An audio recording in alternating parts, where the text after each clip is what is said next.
Cassidy Ray Rainwater was born on June 9, 1988 to mother Tracy Denise Rainwater Wawasuk. At the time of our story, Cassidy lived in rural Missouri in the town of Lebanon, about an hour northeast of the city of Springfield.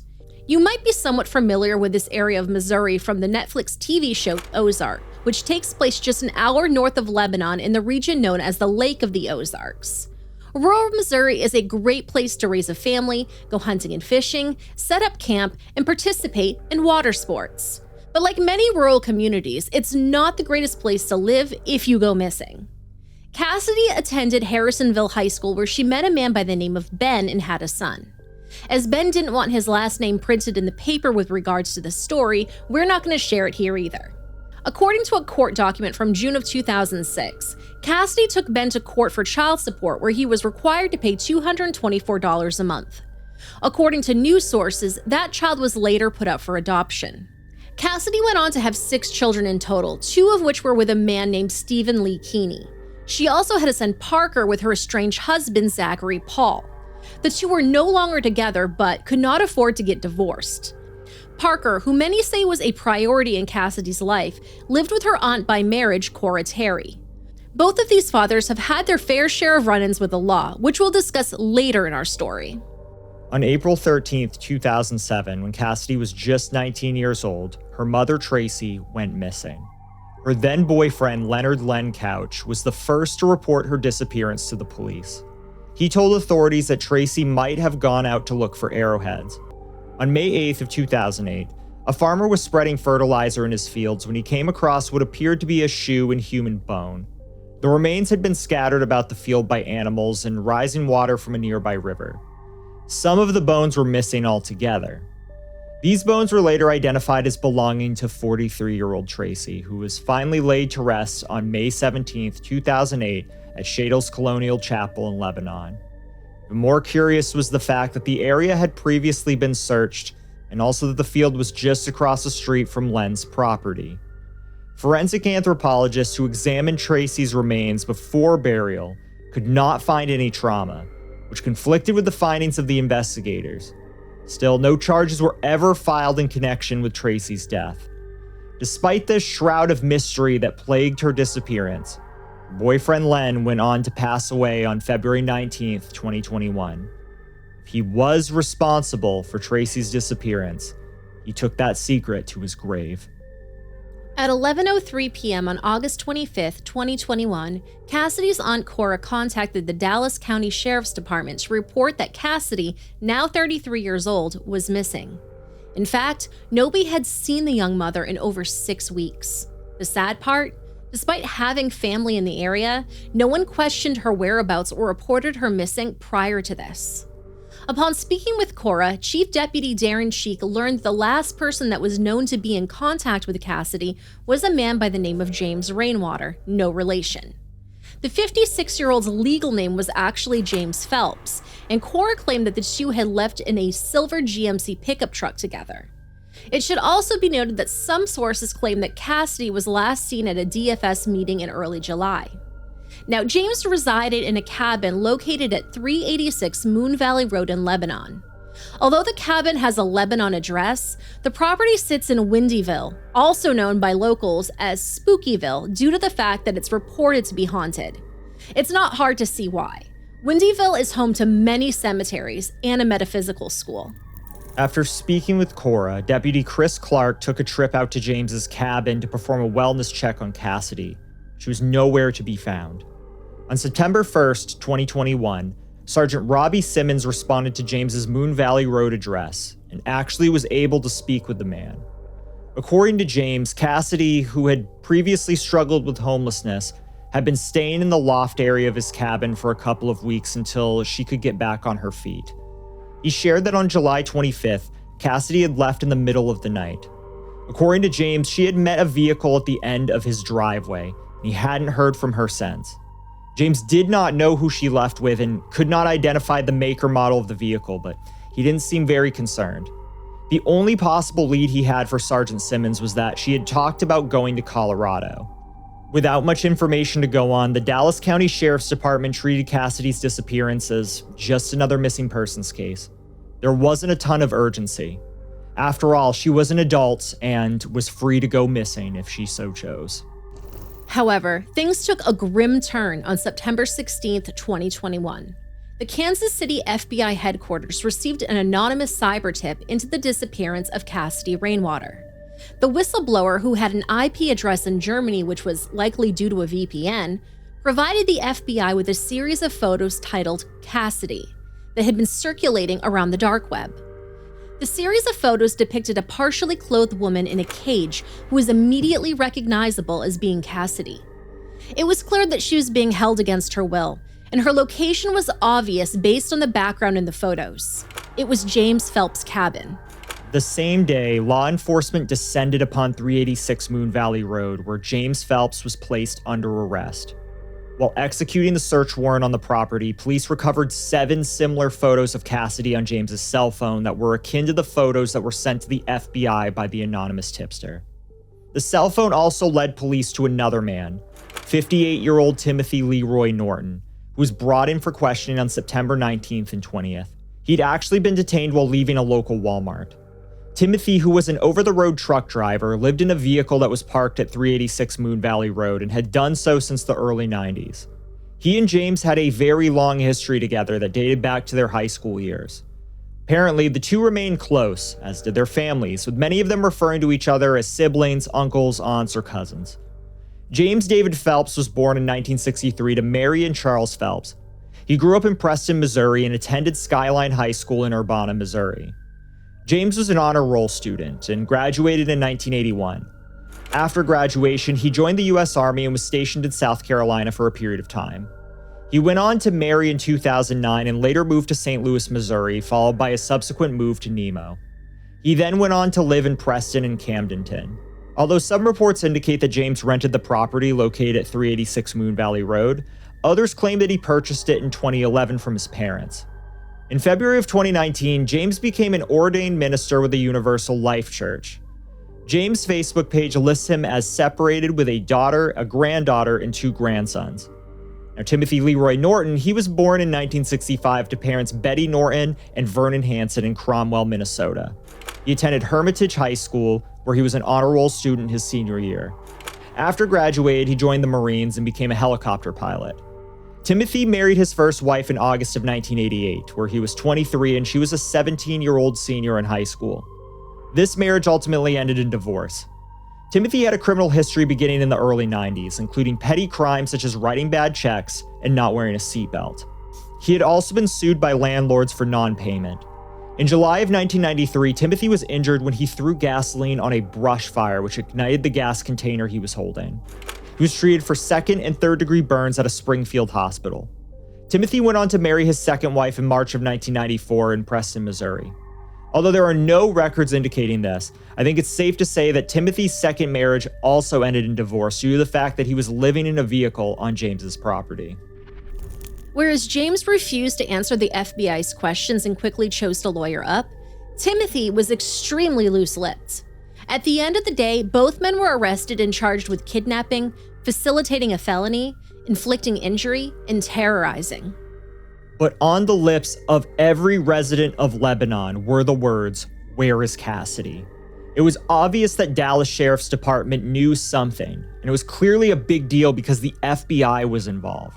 As we see in many cases where the details are kept from the public, rumors began circulating like wildfire on social media. The craziest of them all was that James and Timothy were butchering people in their home and selling human meat on the dark web in cannibal forums, and they've been at this for over 15 years. One neighbor even claimed that she had found skin hanging from a tree. Of course, none of this could actually be true, right? With no word on Cassidy's whereabouts, rumors coming from the tight-knit community are now spreading across county lines. I feel like they're kind of taking the story and running with it and maybe making it hyped up to more than what it really is. But I also feel like if law enforcement and others would give us more information, then maybe they wouldn't have to resort to that kind of filling in. Savannah Williams lives in Urbana. She says she moved to Dallas County to get away from violence in Kansas City. Everything was quiet, and I thought moving to the country was going to be the best fit. Now, I don't want to go back to the city, but I feel like I might have made a bad choice. Williams says a lack of information coming from authorities still investigating leads an entire community to speculate. And then all of a sudden, I'm hearing about a guy who's got women locked up and possible torture, and I don't understand what makes people get like that. But this is where things start to get even more scary. On October 4th, 2021, while James and Timothy were locked up in jail, a fire broke out at 386 Moon Valley Road. The cabin and almost everything on the property burned to the ground. While the blaze was being extinguished, a Dallas County Sheriff's deputy discovered a tripwire attached to a mortar tube with a balloon cover. Due to the suspicious nature of the fire and what appeared to be a booby trap, the Springfield Bomb Squad was called to the scene, where they detonated the device at 1:30 a.m. Investigators with the state's fire marshal's office later ruled the fire to be undetermined and criminal. The case of Cassidy Rainwater's disappearance became even more perplexing when the cabin belonging to one of the men charged with kidnapping her burned to the ground last night. Color 10's Ashley Eddy shows you what's left of that burned cabin. This is what remains after the fire from Monday night.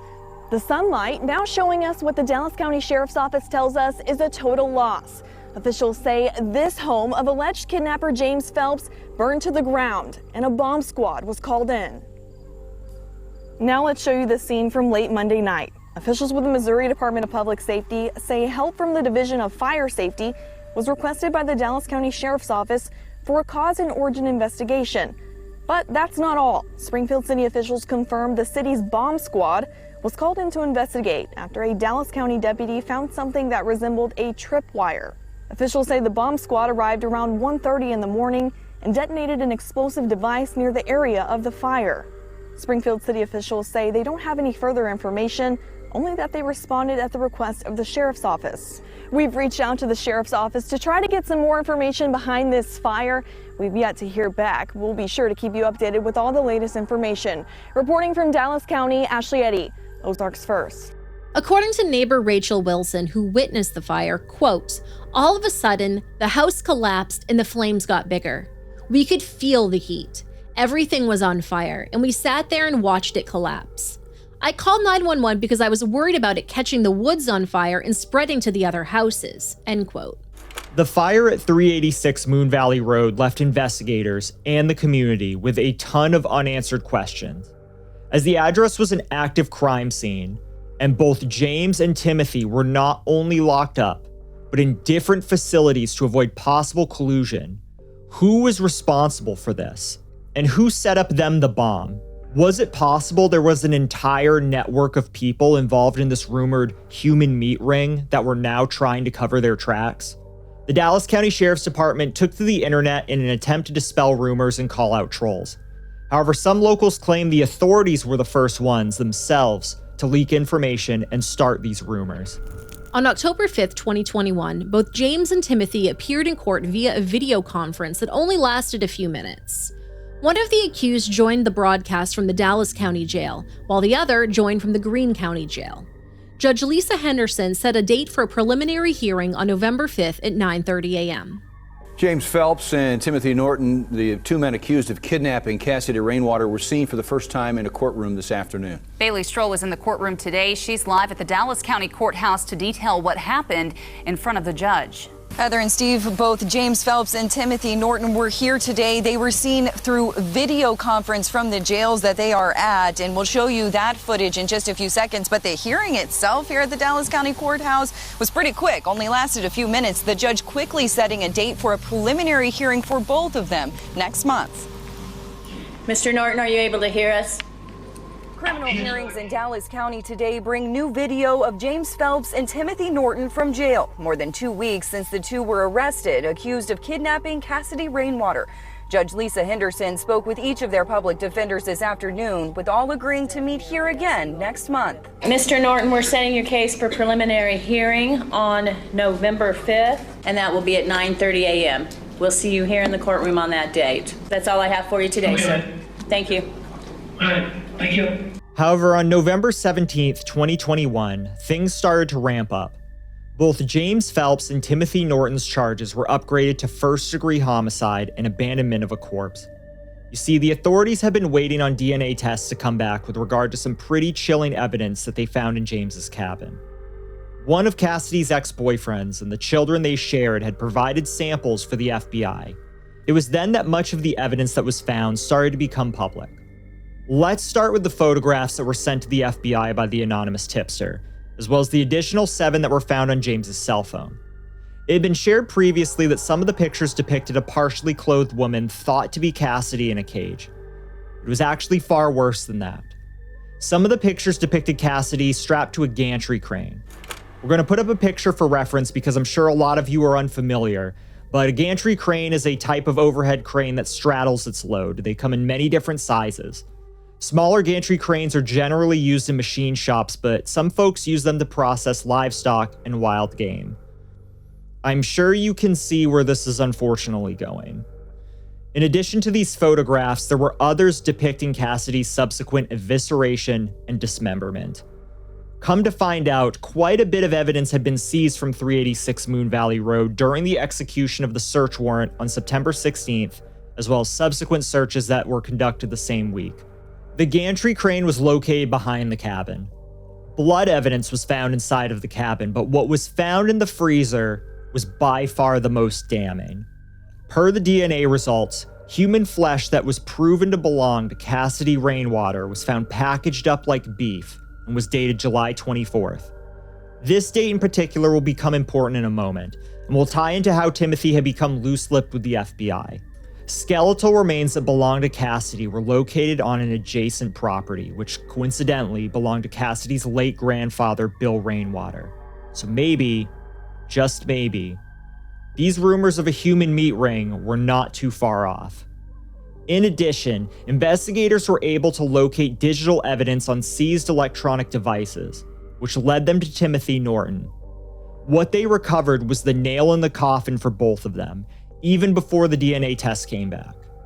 In a series of messages dated July 24th, 2021, James and Timothy were texting back and forth discussing their plans to kill Cassidy. Timothy actually admitted to all of this during his September 20th interview. During that interview, Timothy told investigators that James asked him to come over while Cassidy was sleeping. Allegedly, she had been sleeping on the floor near the front door of the cabin, so she was an easy target. According to Timothy, he held the woman's legs down and James strangled her and placed a bag over her head. After they knew she was dead, the two took a short break before carrying her body outside. He stated it was then that James bound Cassidy to the gantry crane and began to eviscerate and dismember her body. Afterwards, the pair carried her remains inside of the cabin and placed her dismembered body parts into the bathtub. One of the strangest bits of information that we've read about this case was an article written about what actually happened when the police initially descended upon James's cabin on September 16th. According to this article, police became suspicious of James when they interviewed him because he was acting weird. Allegedly, they walked to the back of the cabin and saw meat hooks in the bathroom through a window. It was then that the police sought a warrant for the property. According to the article, when they kicked in James's door the following morning, they allegedly found him eating a sandwich that contained human remains. Allegedly, he laughed and told investigators that he had served human ribs to an unsuspecting neighbor a few days prior. As the rumor mill in the town of Lebanon was rife with crazy stories, please take this one with a grain of salt, as it was not listed in the official affidavit. At their court appearance on November 19, 2021, chilling details surfaced regarding James and Timothy's disgusting process of hunting for potential victims. According to Timothy, James would search for his prey online and at their local Walmart. On July of 2022, James entered a plea of not guilty. A few months later, prosecutors filed an intent to seek the death penalty against him. James's public defender, Tom Jacquino, filed several motions, including dismissing the charge of abandonment of a corpse, recording all court proceedings, and that his client would appear in person to all of his future hearings. He has also filed a notice of intent to interview the laboratory examiners before the pretrial hearing. Attorney Jacquino argued that charging James with abandonment of a corpse violated his Fifth Amendment right against self-incrimination, stating it essentially requires him to report himself. However, the prosecutor, Jonathan Barker, stated that James could have called in a tip anonymously about the location of Cassidy's remains. On November 23, 2022, Timothy pled not guilty to charges of first-degree homicide and abandonment of a corpse. However, court documents revealed that CSA material, as well as other similar material of a violent nature, had been found in Timothy's home, which was James's home as well. Due to the nature of the material, Judge Lisa Henderson ruled that this explicit material, as well as the photo and videos of Cassidy, would only be shown to those dealing with the case, and even then, they would only be shown to those essential for trial preparation. In addition, the judge ruled that Timothy himself may not possess or view this material without one of his attorneys or one of their staff present. On April 28, 2023, James Phelps entered an Alford plea for the charge of first-degree homicide in an attempt to avoid the death penalty. An Alford plea is made when a defendant pleads guilty but does not admit to the crime, only that there is enough evidence that they would be found guilty in a jury trial. He was sentenced to life in prison without parole and is currently doing time at the Fulton Reception and Diagnostic Center. On June 27, 2023, Timothy Norton followed suit and was sentenced to life in prison without parole after pleading guilty. As he was just recently sentenced, his jail assignment has not been made public as of the date of this recording. We normally share funeral and burial information for the victims in our stories, but sadly, it doesn't appear that Cassidy had an obituary. What we can do is take the time to share a few words about her. According to friends, Cassidy was known for her amazing singing ability. Family members posted online that she was a wild soul. When interviewed, Ben, the father of Cassidy's first son, said that the mother did struggle at times, and during their final conversation back in May of 2019, he offered to help her. He believed that Cassidy was homeless with another child in tow. He said, quote, "I always worried about her, just because of her past. She was in a bad way. She and I talked and I was like, come to Kansas City. We'll get things figured out. She was hoping to get her life back together," end quote. It's devastating, it's shocking, it's not something you deal with on a daily basis or hear about, or somebody who's even close to you. It's just, it's a crazy world we live in, and I can't even process the feelings right now, to be honest with you.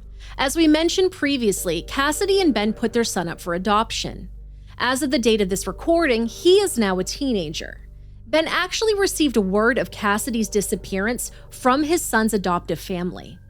According to Ben, the family was attempting to shield their son from the news surrounding Cassidy's case. We also mentioned the fathers of some of Cassidy's other children, Stephen Lee Keeney and Zachary Paul. Stephen was arrested in 2022 and was charged with multiple accounts of SA involving an underage relative. Apparently, the lewd acts had been going on for at least a year. The young victim confessed what had been taking place to a relative, and that relative confronted Stephen. Afterwards, he proceeded to harass the victim via text in an attempt to get her to keep quiet.